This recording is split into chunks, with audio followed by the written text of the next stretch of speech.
Hello everyone, मैं नीलम तिवारी आप सभी का मैग्नेट ब्रेन्स में बहुत बहुत स्वागत करती हूँ। मैग्नेट ब्रेन्स एक ऐसा चैनल है जहाँ पर आपको किंडरगार्टन से लेकर 12th क्लास तक के सारे वीडियोस बिल्कुल फ्री अवेलेबल करवाए जाते हैं। और ऐसा नहीं है कि आपको स्टार्टिंग के 2 वीडियोस दिखाने के बाद में जो होता है ना कि लालच पैदा करने के बाद में फिर उसके बाद में पैसे मांगने लगे, ऐसा कुछ भी नहीं है। कोई भी सब्सक्रिप्शन चार्ज नहीं देना है आपको। कॉम्पिटिटिव एग्जाम की भी तैयारी करनी हो तो उसके लिए भी अपना मैग्नेट बेस्ड चैनल बिल्कुल आपको फ्री अवेलेबल करवाता है सारी एजुकेशन को। तो देखिए, जैसे कि हम अजंत शब्द रूपों को आपको पढ़ा रहे हैं, जिसमें अकारांत और आकारांत इन दोनों शब्द रूपों को हमने आपको पढ़ा दिया, ठीक है ना। अ से अंत होने वाले पुल्लिंग शब्द जो होते हैं उनको पढ़ाया। आकारांत शब्द जो भी होते हैं उनको भी हमने पढ़ाया कि स्त्रीलिंग शब्द बन जाते हैं। अजंत का अर्थ ही हम आपको 2 बार बता ही चुके हैं कि अजंत का अर्थ होता है अच अंत, यानी अच से अंत होने वाले, और अच का अर्थ होता है स्वर, ठीक है, जो कि अपने 2 वीडियो में हमने ये चीज़ बता भी दी आपको। तो अच से अंत होने वाले यानी स्वरों से अंत होने वाले शब्दों के क्रम में हमने अ हमारा स्वर था, उसके अकारांत वाले शब्द देखे। आ यानी वही उसी का दीर्घ हो गया, अ का दीर्घ हो गया आ, उसके आकारांत शब्द रूपों को पढ़ा दिया। अब हमारा स्वर आता है अ और आ के बाद आता है ई, ठीक है। वर्णमाला में स्वरों के क्रम के अनुसार हम चल रहे हैं, अकारांत आकारांत, अब आते हैं इकारांत पर। तो इकारांत के जो शब्द होते हैं अलग अलग प्रकार के लिंगों में मिलते हैं, हमें पुल्लिंग में भी मिलते हैं, स्त्रीलिंग में भी मिलते हैं और नपुंसक लिंग में भी मिलते हैं। हालांकि बहुत समानता भी मिलेगी आपको, लेकिन थोड़ा थोड़ा अंतर भी है। इकारांत के जो शब्द रूप हैं वो हमारे कैसे होंगे, अलग भी बनते हैं। जैसे कि देखिए, अभी हम सबसे पहले आपको कवि के बताएंगे। तो कवि के जो शब्द रूप हैं पुल्लिंग शब्द रूप हैं। कवि क्या है? एक ई से अंत होने वाला शब्द है कवि। तो वही क्या आप कहेंगे वा से अंत हो रहा है? नहीं, वा में स्वर जुड़ा हुआ है ई, यानी ये जो हो गए ई से अंत हो रहे हैं, इसीलिए इनको कह दिया गया इकारांत। इकारांत, और इकारांत में भी ये किसको दर्शा रहा है, किस जाति को दर्शा रहा है? ये पुल्लिंग, ठीक है। पुल्लिंग यानी किसको दर्शा रहा है? पुरुष जाति को का यहाँ पे बोध करा रहा है। तो ये कवि कैसा हो गया? इकारांत तो है लेकिन ये एक पुल्लिंग शब्द है। लेकिन अब इसी में एक और शब्द आएगा जिसको कहा जाता है पति। पति जो शब्द होगा, पुल्लिंग शब्द होगा, उसके रूप इन सबसे भिन्न बनते हैं, इनसे भिन्न बनते हैं, अंतर होता है। इसके बाद सखी शब्द भी पुल्लिंग शब्द होता है, इसमें भी अंतर होता है। तो जहाँ जहाँ अंतर है उनको हमें बताना पड़ेगा, कि नहीं तो लगेगा कि कवि जैसा ही पति बना दो, पति जैसा ही सखी बना दो, लेकिन ऐसा नहीं होगा। सखी यानी मित्र शब्द भी पुल्लिंग शब्द होता है। अब कहेंगे सखी, तो हम कहेंगे ये तो हम सखियों यानी लड़कियों के लिए होता है। तो सखी बड़ी ई की मात्रा है तो वो स्त्रीलिंग होता है, सखी इकारांत है, छोटी की मात्रा है, तो ये हमारा पुल्लिंग शब्द बनता है। इसके बाद फिर हम मति पर आएंगे। मति यानी स्त्रीलिंग शब्द, स्त्रीलिंग शब्द भी मति हो सकते हैं, इकारांत शब्द स्त्रीलिंग भी हो सकते हैं, और ऐसे ही नपुंसक लिंग भी बनते हैं। तो जैसे अक्षि यानी आँख, वो हमारा नपुंसक लिंग इकारांत शब्द बनेगा। तो इस वीडियो में हम एक ही नहीं, इकारांत शब्द जितने आए हैं जिनमें भेद होता है तो इकारांत ही, लेकिन पुल्लिंग भी है, स्त्रीलिंग भी है और नपुंसक लिंग भी है। साथ साथ में पुल्लिंग में भी भेद है, तो उनको भी हम आपको बताते जा रहे हैं, ठीक है। यानी एक वीडियो में अपने सारी इकारांत शब्द पूरे हो जाए, ठीक है ना, समझ में आ गया। तो देखिए, जैसे कि हमने लता के शब्द रूप याद किए या रमा के शब्द रूप याद किए, ठीक है, आकारांत शब्द रूप याद किए, तो बहुत कुछ जो परिवर्तन है आपको वैसा ही दिखाई देता है। जैसे चलिए देखिए, यहाँ पे क्या लिखा है? कवि, ठीक है। तो यहाँ हो गया कवि ही, क्योंकि पुल्लिंग शब्द है, पुल्लिंग शब्द है, तो इसमें कौन सा भाई हमारे आ जाते हैं? जैसे क्या बनता है हमारा? राम, राम बनता है, तो कवि बन गया कवि ही। क्या बन गया? कवि ही, ठीक है। इसमें विसर्ग का आगमन हो गया, सुप्रत्यय लग रहे हैं तो यहाँ पर विसर्ग का आगमन हो गया। दूसरे में माँ हलंत आ गया, जैसे कि हमारा रामम बनता है, लताम बनता है। तो ज़्यादातर तो जो हमारे द्वितीय विभक्ति के शब्द रूप होते हैं उनमें माँ हलंत आ जाता है। तो यहाँ पे कवि ही, यहाँ हो गया कविम, यहाँ हुआ कविना। क्या हो गया? कविना। ध्यान कीजिए, यहाँ पे जैसे हम लता पढ़ते हैं, ये देखिए राम तो हो गया रामीण, तो ये तो बिल्कुल अलग ही हो गया। इसका अब इनका बालकीन, रामीण, इनसे इसका कोई लेना देना नहीं है। लेकिन एक हमने जैसे देखा लता को, लता में तृतीया विभक्ति बनती है लतया, तो यहाँ पे आ गया कविना। यानी इतना थोड़ा सा तो हम इससे याद रख सकते हैं कि जैसे लता में लतया, यानी एक या आता है उसमें बड़े आ की मात्रा होती है, यहाँ हो गया कविना, यहाँ पर भी बड़े आ की मात्रा का आगमन ना के साथ में हो गया। ठीक है, तो ऐसे याद रखने की हमें समझ में आया कि कवि ही कविम कविना, फिर आए कवये। ठीक है, अब यहाँ हमने लता देखा है, लता होती है लता यई, यहाँ 2 मात्रा होती हैं, बोले नहीं एक मात्रा हटा दो।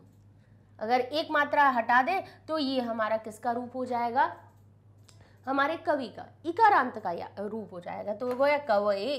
ठीक है, अब यहाँ पे हमने देखा कि लता शब्द बना था लतायाह, लतायाह ऐसे ही बना था कि नहीं, पंचमी षष्ठी समान बने थे कि नहीं बने थे, रमा के समान बने थे कि नहीं, रमायाह रमाया बनाया होगा था। तो यहाँ पर क्या हुआ, यहाँ पर एक ही मात्रा का आगमन हुआ। ठीक है, क्यों हो रहा है, क्योंकि ई जो है ना हमारा, ई का परिवर्तन जब होता है, अ और ई के मेल से एक ही मात्रा बनती है, तो ये हमारा ए वहीं से हो रहा है।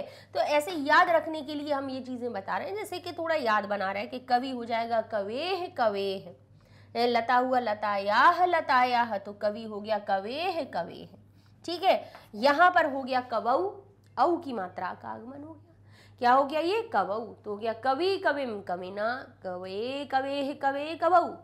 ठीक है, चाहे तो इन दोनों को एक ही याद रख लो, तो कवि कविम कवि ही कविम कविना, कवे कवे कवऊ, ऐसे भी याद रख सकते हैं, और हे कवि। ठीक है, ये तो अपना क्या हो रहा है, संबोधन वाला चल रहा है। अब इसके बाद में द्विवचन की बहुत जल्दी याद हो जाते हैं, क्योंकि भाई यहाँ पे तो जोड़े में याद हो जाते हैं कि प्रथमा द्वितीया का द्विवचन समान है, तृतीया चतुर्थी पंचमी समान है, और षष्ठी और सप्तमी समान है। ठीक है, तो यहाँ पर छोटी की मात्रा है जो वो बड़ी ई की मात्रा में बदल रहा है, तो कवि कवि। फिर इसके बाद कवि में भ्याम लगा दिया, कविभ्यम कविभ्यम कविभ्यम। यहाँ पर आते आते क्या हुआ, जो छोटी की मात्रा है वो हट रही है। एक चीज ध्यान रखिए, जहां पर या लग रहा है कवि शब्द में, जहां पर या लग रहा है वहां छोटी की मात्रा हट रही है। हट रही कि नहीं हट रही, देखिए यहाँ पर हट गई। जहां एक की मात्रा आई वहां एक, ऐसा नहीं है कि एक की मात्रा भी लगा दी और ई की भी मात्रा लगा दी, क्योंकि वो परिवर्तन तो ई की मात्रा से ही हो रहा है ना। ई का या भी बदलता है, ई का या में परिवर्तन होता है कि नहीं होता, तो देखिए ई का या में परिवर्तन हुआ है, यानी कहीं ना कहीं ई हमारी या में बदली है। यहाँ भी देखा कवि में ई जो है वो एक ही मात्रा में बदल रही है। ठीक है ना, तो ये आपको परिवर्तन इधर दिखाई दे रहे हैं। ठीक है, तो यहाँ हो गया कव्योह कियोह। अब योह योह जोड़ना था ना, तो ई की मात्रा गई, तो ये ई की मात्रा गई तो क्या हो गया, वा रह गया आधा, और उसमें जोड़ दिया योह योह। तो ऐसे हमें याद रखना है। जैसे हमने लता को भी देखा तो लता क्या बना था, लता शब्द षष्ठी और सप्तमी में हमारा बना था लतयोह, लतयोह, यानी इसकी भी एक मात्रा गई थी कि नहीं गई थी, तो यहाँ पर भी एक मात्रा चली गई, तो ये हो गया कव्योह कव्योह। ठीक है, भ्याम भ्याम योह योह। ठीक है, और फिर अब इसके बाद आए कवयः, ये क्या बन गया हमारा कवयः। जैसे लता बनती है, क्या बनती है लतायाह, लेकिन यहाँ पे कहेंगे ऐसा नहीं हो रहा है, यहाँ पे ई की मात्रा घट रही है, या का आगमन हो रहा है और विसर्ग लग जाएगा, लेकिन ये जरूर पता है कि बहुवचन में विसर्ग आता है, तो कवयः क्या हो गया कवयः। अब यहाँ आया कवीन, अब ना कहाँ से आया, जैसे याद रखिए कि जैसे राम के हम बनाते हैं तो हम क्या कहते हैं रामान, पुल्लिंग है तो इसीलिए कवि हो गया कवीन। ठीक है, ऐसे याद कर लिया। फिर भी भ्यः भ्यः नाम शु, ये हमने अपने आकारांत में भी याद किया था कि भी भ्यः भ्यः नाम शु, तो भी तृतीया में लगा दीजिए, भ्यः भ्यः हमारा चतुर्थी पंचमी में लगा दीजिए, नाम शु हमारा सप्तमी में लग जाएगा, तो ये रूप हमारे कवि के बन जाएंगे। अब इनमें हम आपको चिन्ह एक शब्द रूप में जोड़ना बता दे रहे हैं कि इनका अर्थ क्या निकल रहा है, वैसे ही अर्थ हर एक शब्द में निकलेंगे। ठीक है, तो हमने आपको जैसे कि 2 वीडियो में हम आपको बता चुके हैं अकारांत और आकारांत में, तो वही सामान्य चीज़ यहाँ पर है कि जो विभक्तियाँ हैं, विभक्तियों में बने हुए शब्दों के जो प्रत्यय से अंतर हमें दिखाई दे रहा है, कवि कहीं पे कवि ही बना है, कहीं कवि बना है, कहीं कवया बनाया हुआ है, तो विभक्ति अपने चिन्हों को इन प्रत्ययों के माध्यम से जोड़ती है।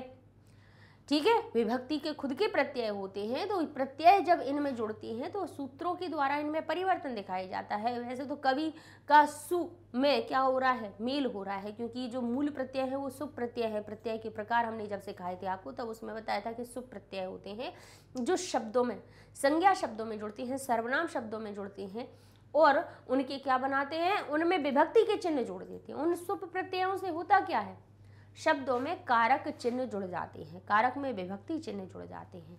कारक चिन्ह जैसे कैसे होते हैं, कहेंगे कर्तरी प्रथमा, यानी कर्ता होता है उसका प्रथमा विभक्ति होती है, प्रथमा विभक्ति ने का अर्थ बताती है या उस शब्द को कर्ता बना देती है।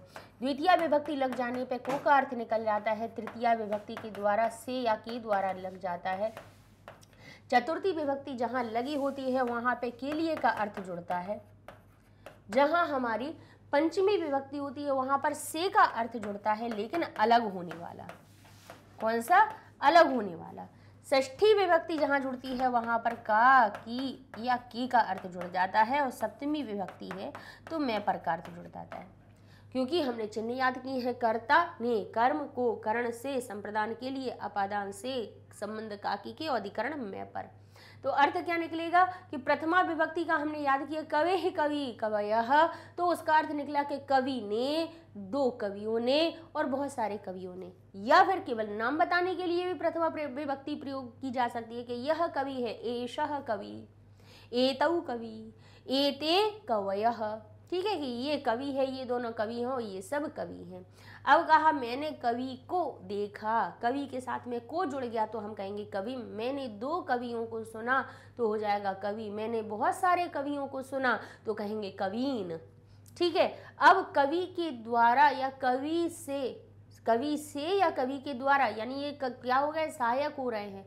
कवि के द्वारा कविता सुनी, कवि के द्वारा कविता सुनी, मुनि के द्वारा श्लोक सुना, हरि के द्वारा वचन सुने, ऋषि के द्वारा विद्या ग्रहण की, यति, विधि, जलधि, गिरि, ये सभी कैसे बनेंगे, ऐसे ही रूप बनेंगे। तो ये कविना, मुनिना, हरिना, इस प्रकार के रूप बनेंगे। ठीक है, तो ये हो गया कविना यानी कवि के द्वारा, कविभ्याम दो कवियों के द्वारा, कवि भी सभी कवियों के द्वारा।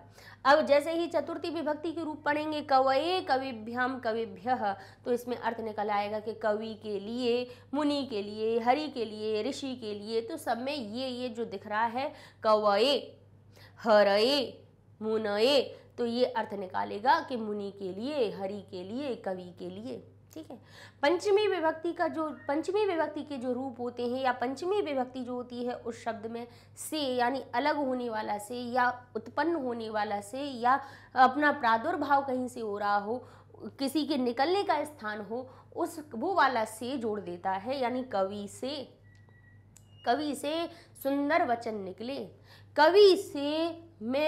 कवि से शिष्य दूर चला गया, कवि के मुख से, कवि से क्या निकले, कवि से मुनि कुमार निकले। अब प्रादुर्भाव यानी एक स्थान से दूसरे स्थान का, दूसरी किसी वस्तु का प्राकट्य हो रहा हो, उत्पत्ति हो रही हो या अलगाव हो रहा हो, तो वो वस्तु गवाला, वो वस्तु क्या बन जाती है, अपादान कारक बन जाती है, उसका चिन्ह होता है से।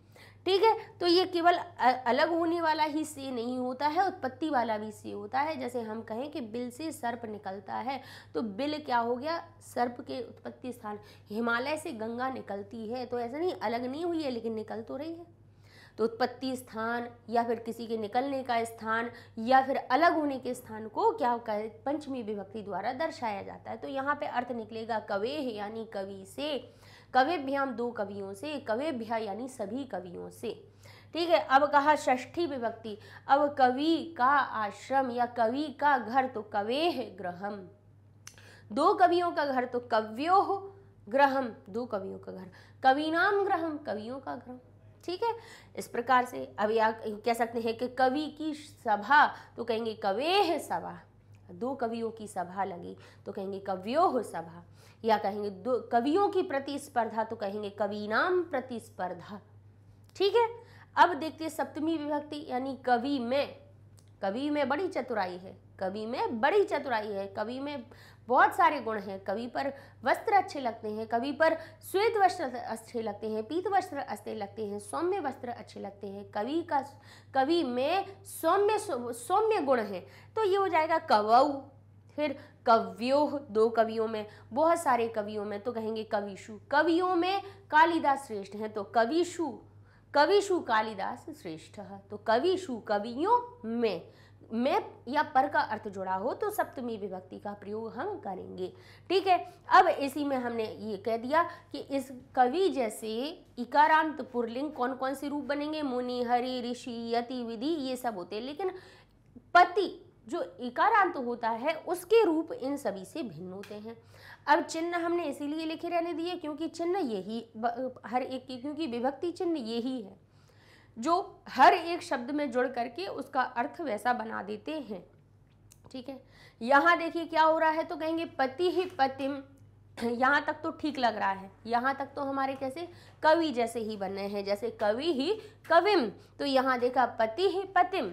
ठीक है, यहाँ पति पति तो कहेंगे कवि कवि, कहेंगे ये दोनों भी समान है। ठीक है, अब देखेंगे कवि और पति पति ये दोनों एक जैसे हो गए। यहाँ पतयः पतीन, तो ये हो गया हमारा कवयः कवीन, तो कहेंगे ठीक है, इतने हमारे सही मिल गए। अब इसके बाद लिखा कविना, लेकिन यहाँ हो गया पत्या। यहाँ जो छोटी की मात्रा है वो गायब हो गई और वो बन गया पत्या। क्या बन गया? पत्या। देखो, लेकिन बढ़िया की मात्रा का आगमन तो हो रहा है, लेकिन इसमें या का आगमन हो गया, ई का। यहाँ पे ई का परिवर्तन नहीं हुआ, यहाँ पे ना आ गया, ना का आगमन हो गया, बड़े आ की मात्रा लग गई।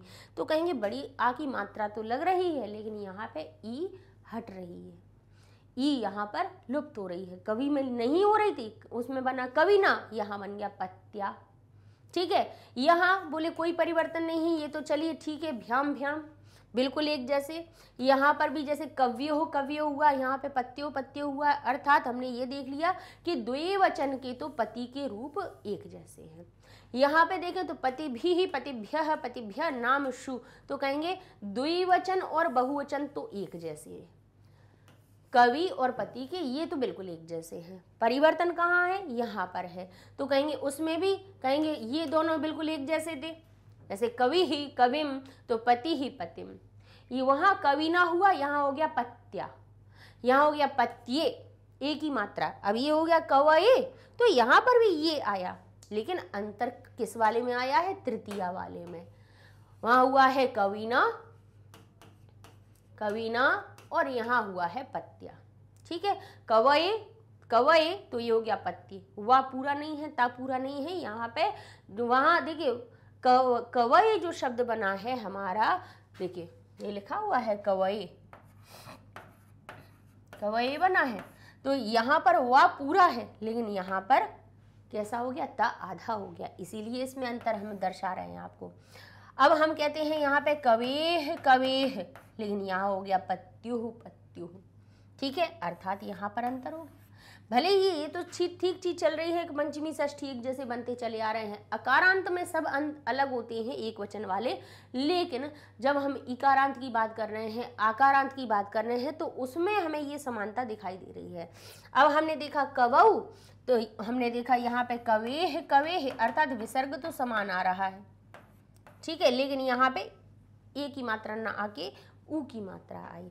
अब देखिए ये लिखा है पत्यौ, जैसे हमारा सप्तमी में हो गया कवौ, तो ये हो गया पत्यौ, लेकिन यहाँ पे वा का कोई ऐसा नहीं हुआ था कि उसको आधा किया गया था, नहीं किया गया था, तो लेकिन पति शब्द में ये हो गया। तो ये अंतर इतना हमें यहाँ पर हमें ध्यान रखना है कि हमारा कवि कैसे बनता है। कवि के रूप बनते हैं हम कविना, यहाँ हम बनते हैं कवये, इसको हम कहते हैं कवेह कवेह, और यहाँ हम बनाते हैं कवौ। तो थोड़ा थोड़ा तो हमें समानता दिख रही है, लेकिन फिर भी यहाँ पर अंतर आता है। बाकी द्विवचन और बहुवचन एक जैसे ही बन रहे हैं। ठीक है ना, ये चिन्ह हमारे वही होगा कि पति ही, यह पति है, यह कोई भाई के पति ने ऐसा किया, दो पति ने किया, सभी पतियों ने किया। अब ये देखिए तब तक तो ऐसे ही रहेंगे, लेकिन अगर ये पति किसी के साथ में आ जाए, पति अगर अकेला है तो उसके ये तृतीया से सप्तमी तक के आपको परिवर्तन दिखाई देंगे। लेकिन अगर यही पति किसी शब्द के साथ में आ जाए, नरपति, भूपति, सभापति, राष्ट्रपति, तब उसके रूप जो कवि के हैं वैसे ही हो जाएंगे। ठीक है, भूपति है तो हो जाएगा भूपति ना, फिर भूपत्या नहीं होगा, भूपति ना होगा। ठीक है, भूपते होगा, भूपते होगा, भूपते बन जाएगा। ठीक है, समझ में आ रही है बात? तो ये याद रखिए कि अगर पति शब्द किसी दूसरे के साथ में समास में आए कि भूपति, नरपति, सभापति, राष्ट्रपति, तब आप क्या करेंगे, तब उस पति वाले शब्द को तब आप कवि के जैसा बना सकते हैं। लेकिन अगर अकेला है तो उसमें ये आपको परिवर्तन याद रखने होंगे। चलिए, तो इसी तरह से एक परिवर्तन वाला आता है सखी। सखी में भी परिवर्तन देखेंगे, सखी में काफी परिवर्तन देखेंगे आपको। ठीक है, कुछ कुछ पति जैसे रूप मिल जाएंगे और कुछ कुछ आपको कैसे मिल जाएंगे, कवि जैसे। ठीक है, तो यहाँ से हम चलते हैं, हम थोड़ा यहाँ बीच में से देख लें या यहाँ से बहुवचन वाले देख लें, क्योंकि वो जल्दी याद हो जाएंगे आपको। कि यहाँ पे इसको छोड़ दो, सखा यह छोड़ दो, तो यहाँ हो जाता है न, वही आ रहा है सखीन, कवीन। तो ये हो गया हमारा जैसे कवीन बना, देखिए यहाँ हमारा पतीन बना, यहाँ हमारा कवीन बना, तो यहाँ पर हमारा बना सखीन। ठीक है, सखीन। भी भ्यः भ्यः नाम शु, तो कहेंगे ठीक है, इतना बहुवचन हमें एक जैसा मिल गया। फिर यहाँ देखें, अब इधर परिवर्तन हुआ है, यहाँ परिवर्तन हुआ है, यहाँ सखा यौ, जैसे बालक क्या बनता है, बालकौ, तो यहाँ बना सखा यौ। यहाँ पे या का आगमन हुआ, या का आगमन हुआ, औ की मात्रा लगी। तो ऐसे हम याद रख सकते हैं कि सखी के जो प्रथमा द्वितीया के होते हैं उसमें यौ, जैसे बालक बालकौ बनता है, वैसे सखायौ रूप आते हैं। ठीक है ना, तो ये परिवर्तन, जहाँ पे परिवर्तन हो रहा है उसको हमें याद रखना है। तो जैसे बालकौ बालकौ होता है, ऐसे हमें याद रखना है सखायौ सखायौ। बाकी के भ्याम भ्याम, सख्यो सख्यो, जैसे कव्यो कव्यो हुआ, पत्यो पत्यो हुआ, ऐसे ही सख्यो सख्यो हुआ। तो अर्थात ये तो चलिए, ये हमारे कैसे कवि जैसे ही हमारे रूप याद हो गए। ठीक है, यहाँ देखें तो कहेंगे यहाँ पर हमें सखा, यानी ये सखी हो गया, सखा यानी लता जैसा रूप बन गया, सखी का लता जैसा रूप हो गया। ठीक है, इसमें कोई मात्रा के साथ में विसर्ग नहीं आया है, इसको छोटी की मात्रा बड़े आ की मात्रा में परिवर्तित हो गई, तो ये हो गया सखा। ठीक है, परिवर्तन, परिवर्तन को लाल से हम दर्शाए देते हैं, सखा सखायम।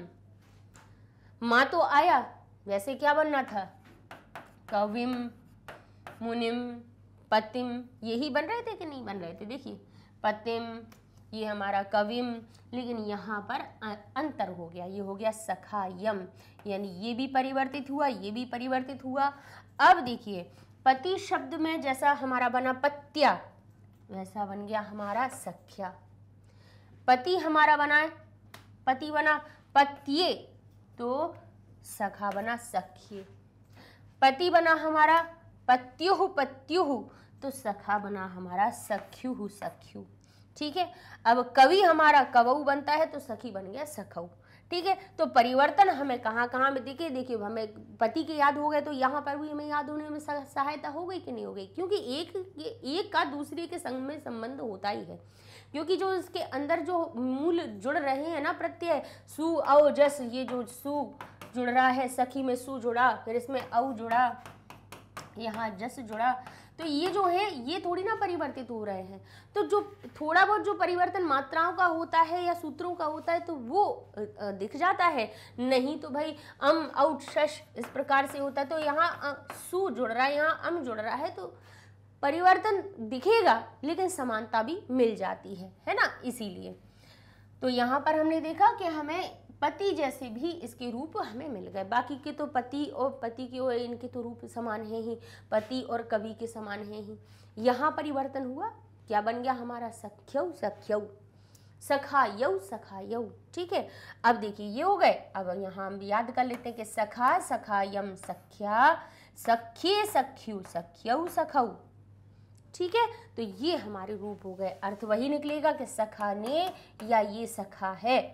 ठीक है, या दो सखा, सखा को, यहाँ को का अर्थ जुड़ जाएगा द्वितीय विभक्ति से, यहाँ से या के द्वारा का अर्थ जुड़ जाएगा, से या की द्वारा का अर्थ जुड़ जाएगा। किसमें? तृतीया विभक्ति के रूप में। चतुर्थी विभक्ति के जितने भी रूप होंगे उनमें के लिए का अर्थ जुड़ जाएगा। पंचमी विभक्ति में से जुड़ जाएगा, वो कौन सा वाला? अलग होने वाला या उत्पत्ति वाला। सख्यु, काकी के का अर्थ षष्ठी से जुड़ जाएगा। सख्यु का अर्थ निकलेगा सखा का, सखा की, सखा के। ठीक है, काकी की का अर्थ जुड़ जाएगा। और सप्तमी के जो सखऊ लिखा हुआ है इनका अर्थ निकलेगा कि सखा में या सखा पर। ठीक है, विभक्ति चिन्ह वही रहने। अब इस तरह से देखिए, पुरलिंग जो इकारांत हुए 3 प्रकार के शब्द रूपों में हमें अलग अलग रूप प्राप्त हुए, तो उनको हम लिख लेंगे। जो अंतर दिखाई दे रहा है उनको हम आप बराबर से लिखिए। ऐसे कवि लिख लीजिए, एक जगह पति लिख दीजिए, एक जगह सखे लिख दीजिए, और तीनों के रूप में जो अंतर हुआ बस उनको आप क्या करिए, हाईलाइट कर दीजिए, तो याद रहेगा कि अंतर यहाँ यहाँ हुआ। ठीक है, चलिए अब देख लेते हैं मति। तो मति हमारी बहुत कुछ हमारी कवि जैसा बन जाता है। मति जो होते तो स्त्रीलिंग है। मति बुद्धि, मति का अर्थ क्या होता है? बुद्धि। ये स्त्रीलिंग शब्द है, तो इसके जो आपको रूप मिलेंगे वो कवि जैसे मिल जाएंगे। कैसे मिल जाएंगे तो देख लेते हैं हम। कवि ही, तो ये हो गया मति ही। यहाँ हुआ कविम, तो यहाँ हो गया मतिम। अब लेकिन यहाँ परिवर्तन हुआ, कवि होता है कविना, और ये हो गया मत्या। तो कहेंगे यहाँ तो हमें अंतर दिखाई दे रहा है, तो हम इसको पति की तरह याद रख लेंगे, क्योंकि पति में हमारा क्या बन जाता है? पत्या। बनता है कि नहीं बनता है? देखिए यहाँ हमने पढ़ा पत्या, पत्ये, तो यहाँ हम पति को ले लेंगे, तो भाई मति को पति के जैसा बना लूँ। तो ये हमारा भाई श्रीमती और हमारे पति, तो भाई समान। ठीक है, तो यहाँ देखिए हमने कहा पति ही, तो ये हो गया मति ही। ये हो गया पतिम, यहाँ हो गया हमारा मतिम, यहाँ हो गया पत्या, तो ये बन गया मत्या। ठीक है, अब यहाँ पे हम देखेंगे, देखिए कवि जैसा भी बनना है और हमारे यहाँ पे पति जैसा भी। पतये, पत्ये, यहाँ हो गया पत्ये, लेकिन यहाँ हमारी जो मति है वो पूरा अपना रखती है। जैसे कवि होता है ना कवये, देखिए कवि होता है कवये, तो हमारा पति भी हो मति भी हो जाता है हमारा मतये। तो ये किस जैसा बना? कवि जैसा। या तो भाई कवि के जैसे कर लो, तो यहाँ पे थोड़ा सा परिवर्तन देखना पड़ेगा आपको कि भाई अगर कवि के अनुसार हम याद कर रहे हैं इनको, जैसे कवि ही, ये हमारा हो गया कविम, और यहाँ होता है कविना, लेकिन ये रूप बनाती है अपने पति जैसे, यानी पत्या जैसा। ठीक है, यहाँ कवये, तो ये मतये। साथ साथ में ये कुछ कुछ किस जैसा? लता जैसा भी रूप बनाती है। लता जैसा, जैसे लता हमने पढ़ा है लता यई, यहाँ हमने पढ़ा लता याह, यहाँ पढ़ा हमने लता याह। तो यहाँ पर जो रूप है वो हमें कहाँ की? लता की याद दिखा रहे हैं। जैसे लता हमारी बनती है लता याम। ठीक है, और यहाँ बनता है कवेह, यानी एक ही मात्रा विसर्ग, तो यहाँ पे मतेह, एक ही मात्रा विसर्ग, और कवऊ। तो हम इतना भी याद रख सकते हैं कि ये जो है हमारा पति जैसा बनता है, और बाकी के हमारे कैसे कवि जैसे भी बनते हैं और लता जैसे भी बनते हैं। लता यही। अब यहाँ पे देखिए लता पूरा है, लेकिन यहाँ पे ता हटा दिया गया। मत्याह, मत्याह, क्योंकि पति जैसे क्यों नहीं करेंगे? क्योंकि पति बनता है पत्युहु, पत्युहु अलग बनते हैं। सखा भी सख्यु, सख्यु बनता है, इसीलिए हम सखा और पति को छोड़ रहे हैं। यहाँ पे हम लता को पकड़ ले रहे हैं और कवि को पकड़ ले रहे हैं, कि इस प्रकार के ये हमारे चतुर्थी, पंचमी, षष्ठी में ये रूप बन जाते हैं।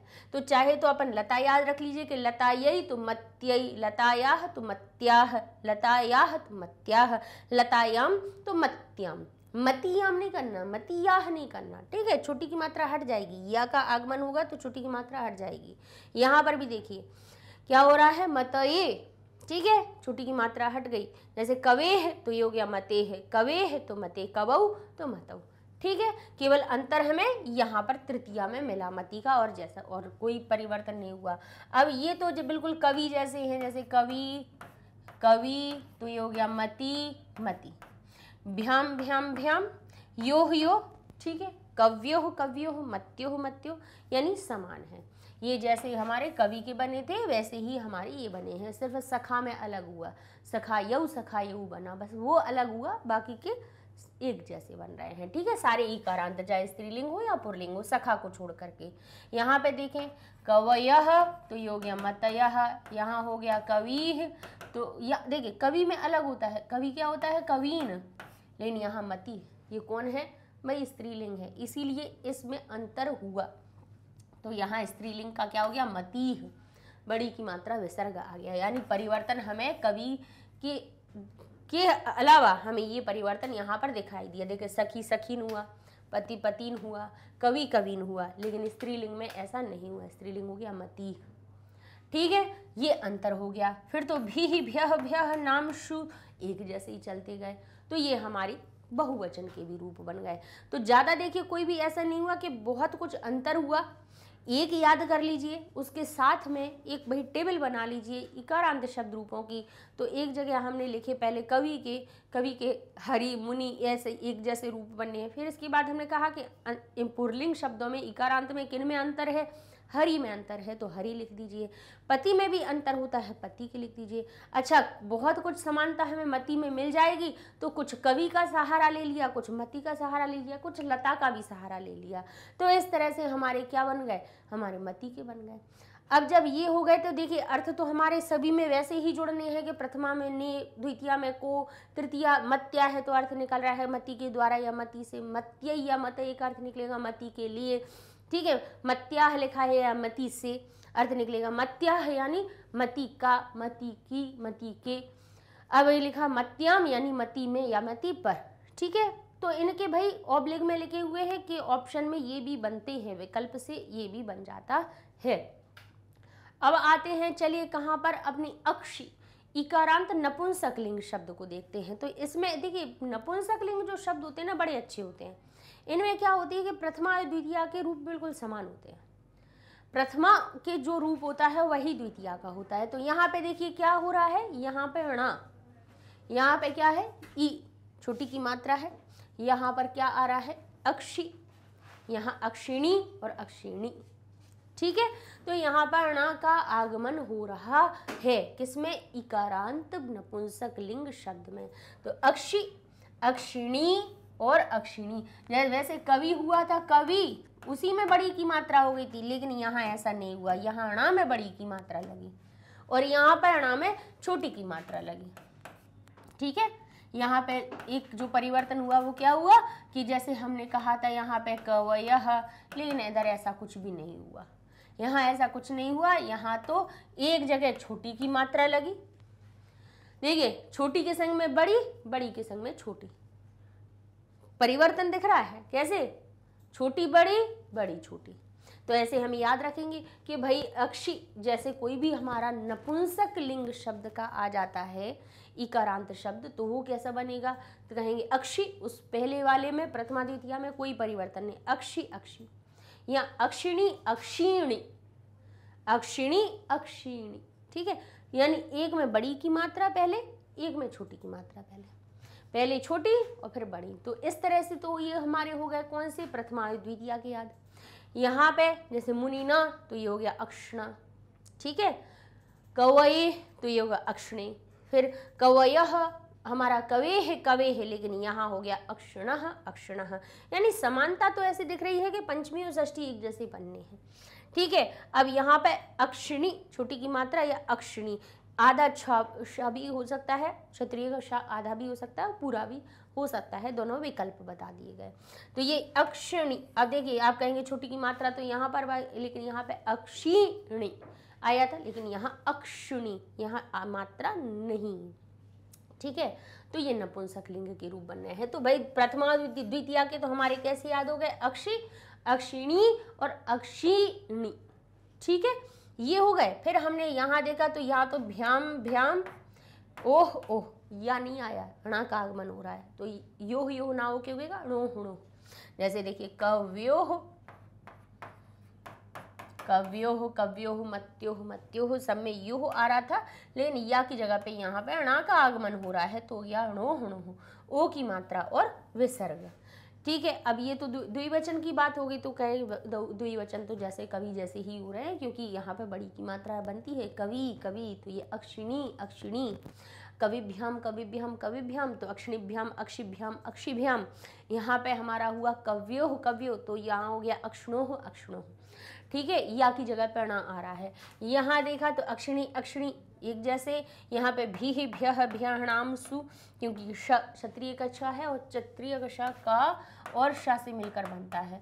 तो र श इनके आगमन के हो जाने पे र री श है ना, इनके होने पर जो ना होता है वो ना में बदल गया। तो भी ही भ्यः भ्यः नामसु या भी ही भ्यः भ्यः नामसु, ये हमारे कवि जैसे ही बन गए।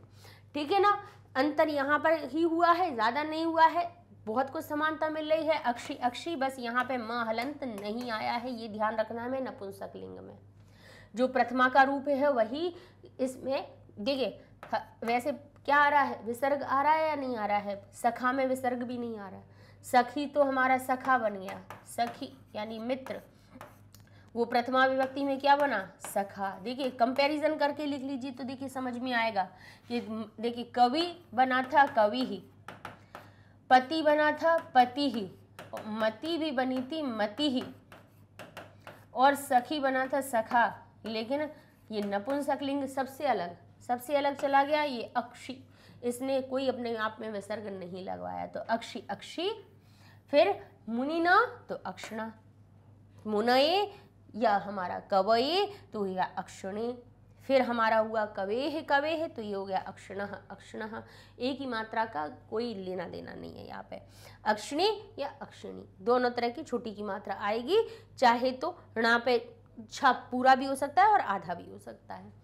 तो इस तरह से ये अक्षी यानी आंख वाले भी हमारे नपुंसक लिंग के इकारांत शब्द रूपों को हमने आपको करवा दिया।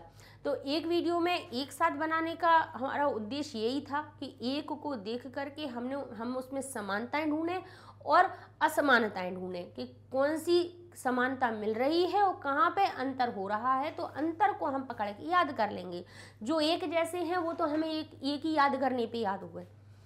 ठीक है ना, तो ये सारे वीडियो आपको हमारी कहाँ मिल जाएंगे, मैग्नेट ब्रेन्स वेबसाइट पे चले जाइए, एप्लीकेशन पे चले जाइए, यूट्यूब पे देख लीजिए, प्लेलिस्ट में सब मिल जाएंगे। अच्छा, और ये आपको करना क्या है, मैग्नेट ब्रेन्स वेबसाइट पे जाने के लिए आप लिखिए गूगल टैब पे जाके magnetbrains.com या प्ले स्टोर से एप्लीकेशन डाउनलोड कीजिए और सब फ्री है, पैसे कुछ नहीं देने हैं आपको। ठीक है ना, magnetbrains.com लिखा, एंटर किया, वेबसाइट पेज ओपन हो गया। यहाँ इंग्लिश मीडियम के 11th क्लास में गए, 11th क्लास की लिस्ट आ गई। यहाँ पर आपको संस्कृत की व्याकरण भी शुरू हो गई, भाषुति तो पूरी करवाई चुकी हैं, शाश्वती इसके बाद में हम करवाएंगे। व्याकरण पे वॉच नाउ पे गए, यहाँ पे आपको वीडियोस की लिस्ट मिल जाएगी। अब जिस वीडियो को क्लिक करेंगे वो हो जाएगा ओपन, यानी पाठ यहाँ लिखेंगे, संधि प्रत्यय शब्द रूप सब मिल जाएंगे। संधि के जिस वीडियो को खोलेंगे संधि का वीडियो हो जाएगा, ओवरव्यू का, प्रत्यय का, जो भी। फिर तो भाई आपको पता है, मैंने जगह बता दी आपको कि यहाँ चले जाओ, बस खोलो। फिर तो खोलना लगाना तो भाई अपने 3-4 साल के बच्चे ही बहुत ज़्यादा जानने लगे हैं, आप लोग तो बहुत अच्छे से कर ही लेंगे। मिलते हैं अगले वीडियो में अपने एक नए शब्द रूपों को। अब जैसे हमारा अ हो चुका है, आ हो चुका है, ई हो चुका है, तो अब आया बड़ी ई की मात्रा वाले ईकारांत शब्द रूपों को अगले वीडियो में सीखेंगे। तब तक के लिए धन्यवाद।